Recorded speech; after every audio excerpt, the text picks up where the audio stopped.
यावर्षी नागपंचमी कधी आहे? जाणून घ्या शुभ मुहूर्त आणि पूजा करण्याची पद्धत.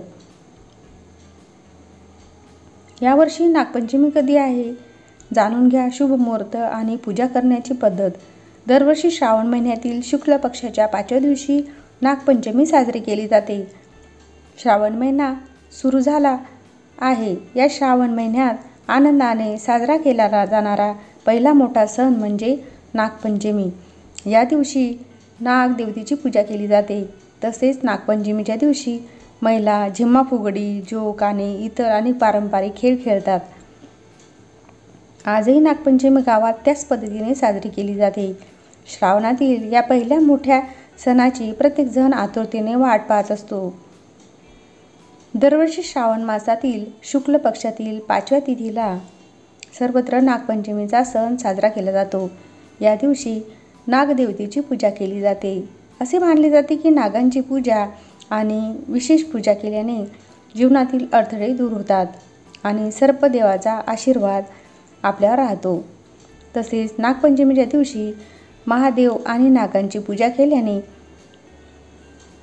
कालसर्पदोषापासून मुक्ती मिळते, अशी धार्मिक श्रद्धा आहे. यावर्षी श्रावणातील पहिला सण नागपंचमी कधी आहे? नागपंचमीची शुभ वेळ आणि पूजेची पद्धत कोणती? हे आपण आज जाणून घेणार आहोत. नागपंचमीचा शुभ मुहूर्त. यावर्षी नागपंचमीचा सण सर्वत्र 9 ऑगस्ट शुक्रवार रोजी साजरा केला जाणार आहे. हिंदू कॅलेंडरनुसार श्रावण महिन्याच्या शुक्ल पक्षातील पंचमी तिथी 9 ऑगस्ट रोजी सकाळी 12:36 सुरू होईल आणि 10 ऑगस्ट रोजी पहाटे 3:14 समाप्त होईल. अशा स्थितीत 9 ऑगस्ट रोजी उदयतिथीप्रमाणे सर्वत्र नागपंचमीचा सण साजरा केला जाणार आहे.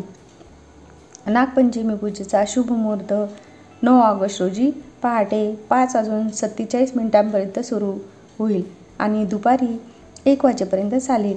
या काळातही तुम्ही नागदेवता आणि नागदेवतेच्या चित्रांची पूजा करू शकता. नागपंचमीची पूजा करण्याची पद्धत.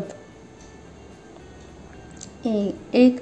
नागपंचमीच्या दिवशी सकाळी लवकर उठून देवी देवतांचे ध्यान करून दिवसाची सुरुवात करा. नंतर आंघोळ करा आणि स्वच्छ कपडे घाला. आता सूर्यदेवाला जल अर्पण करा. यानंतर शुभ प्रसंगी देवघराजवळ नागदेवतेचे ज्योती चित्र किंवा मातीची नागाची मूर्ती बसवावी. आता नागाला हळदी कुंकू, फळे, अक्षता अर्पण करावी. पूजेनंतर नागपंचमीची कथा वाचावी. यानंतर तुपाचा दिवा लावून आणि नागदेवतेला दुधाची वाटी अर्पण करून आरती करा.